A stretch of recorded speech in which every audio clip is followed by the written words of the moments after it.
On the Monday. Oh dear. Yeah, I don't know. Bank holiday's a bit controversial, isn't it? We're rolling. Yeah. We're rolling. Okay, right.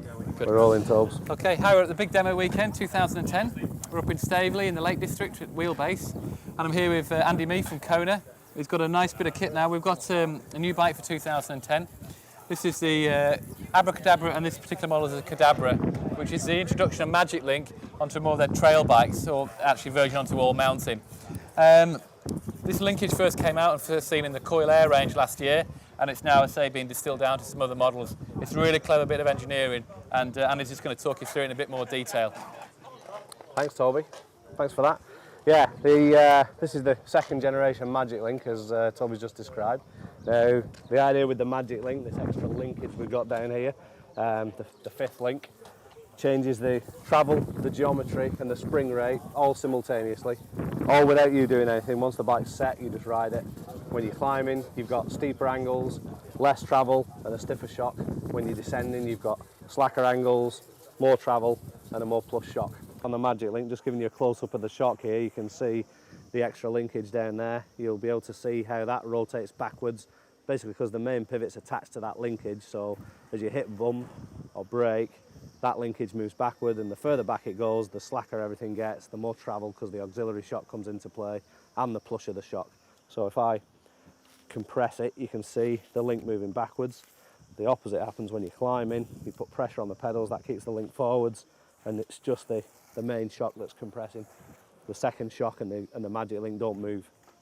So the bike's constantly finding that balance between downhill, uphill, pedalling force, bump force. It does it automatically, you don't have to touch it.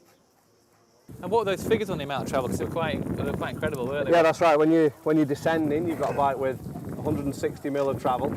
You've got slacker angles, slightly longer wheelbase because you've got a longer chainstay, slightly lower BB, so it feels more like a downhill bike. Yeah, and when you're climbing, the whole thing steepens up, stiffens up, and gives you 100 mil travel. 100 mil of travel, so it's like 160 to 100 mil. Climbs like a cross-country bike, descends like a downhill bike. All in one Absolutely, package. Yeah. Yeah, so a very clever bit of engineering. So you run this on the, now it's all mountain range, but also still doing the Coil Air. Absolutely, yeah. The 2010. Cadabras are all mountain, 160 mil travel, and then the 195 mil Coil Air is still using the same Magic Link technology. Exactly the same configuration, just a longer travel version. Yeah. And how new is this? This is brand new, isn't it? Not even, I mean, we're in March at the minute, just going into the country at the minute. Next month. This is the only one in the country right now. So yeah, it's been tested in the magazines, and they're all enjoying it. Yeah. And a few test riders had it out this weekend and loved it. So Andy, what about setup on these? Should the customer be concerned about the setup? Is there a bit more to do on this? Yeah, there's a little bit more to do with regards to setup. Not too much, to be honest. You set the main shock as you normally would, with 25 to 30% sag, and then the auxiliary shock's got a preload adjuster at the back there.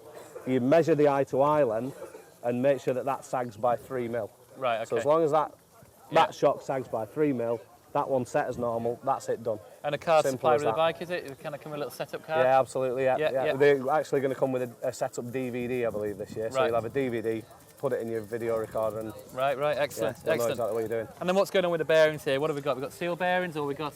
Yeah, we've got cartridge bearings on the rocker arm pivots, but then the 4 main bearings on the Magic Link are all thrust bearings. What does that mean? What's a thrust bearing? A thrust bearing is a bearing that will handle a side load. So there's, as well as a cartridge bearing, there's needle roller bearings on the outside that will handle side loads much better. So it's got more wear. It's going to have longer life in it. Less wear. Absolutely, yeah. Less wear, and also it'll just handle the side loads that you get on suspension much better. So it's much stiffer. You can service the bearings. You can take them apart and re-grease them. Right. And I know Kona are really getting into their metals now. They're really pushing it with the introduction of scandium much more in their range. So absolutely, yeah. These are a scandium equipped bike? Yeah, everything really in the range now above 1,500 pounds of scandium frame, which is a super light aluminium alloy. It's 50% stronger than 7005 series aluminium, so you can use less of it, of course, and make it lighter. Yeah, and what about the feel, the ride feel? Is it? Yeah, the ride feel, I mean, it's more relevant on a hardtail, I guess. It's got a titanium-like quality, so like a spring-like quality, but that still sort of, comes across on a full suspension rig as well. Sure. Yeah. And lifetime warranty on the frame? Lifetime guarantee on the frame, yeah. Yeah. Absolutely. Yeah, excellent. So, I mean, I haven't ridden one of these myself, and I think we're going to look forward to doing so on the hills around the lakes here. Absolutely. Thanks very much, Andy. No problem. We're good to go on the blink. Yeah. Yes, yeah. Absolutely. Yeah. Hi there, at the big demo weekend 2010. We're at WheelBase up in the Lake District. I'm here with Andy from Kona, and he's got they've launched, well, first time Kona have launched a Pacific bike for the UK market. This is an aggressive cross-country bike, really suited for the riding around here and what a lot of people are into.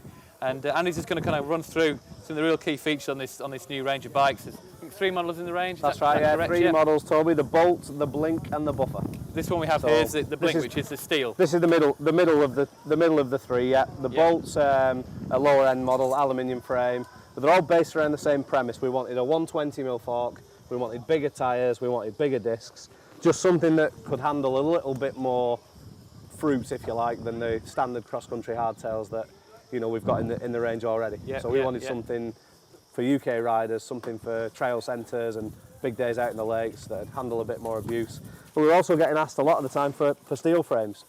Steel seems to be making a comeback as a frame material. A lot of people wanting that spring-like ride, so they all want something that feels really nice, and steel offers that, of course. Yeah. It looks like you got bags of mud clearance there as Absolutely. well. I mean, that's another thing that we wanted for the UK bike was, even with a 235 tyre on there, masses of mud clearance, top and bottom. Yeah. Price points quite keen on these? Yeah, 650 for the aluminium model, £900 for this mid-range steel, and then there's a top of the range steel with a bolt-through fork and all the toys for 1,200 quid. Excellent. And how new are these? These are brand new. These are brand new. Again, not arrived in the country yet. They're due to arrive in a couple of weeks. The aluminium model's just arrived, and the steel ones are arriving within the next couple of weeks. Right. It's nice to see UK specific bikes from a big manufacturer. Yeah, like Kona. absolutely. Yeah, it's nice that Kona did it for us, really, because we've been asking for a while. Right. We've finally come up with the goods. And UK quite a big market for Kona in general, is it? Yeah, second biggest. Right. Outside the US. Yeah. Yeah, it's the biggest market. Right. Excellent. Well, thanks very much. Cool. Thanks, Andy. Thank you.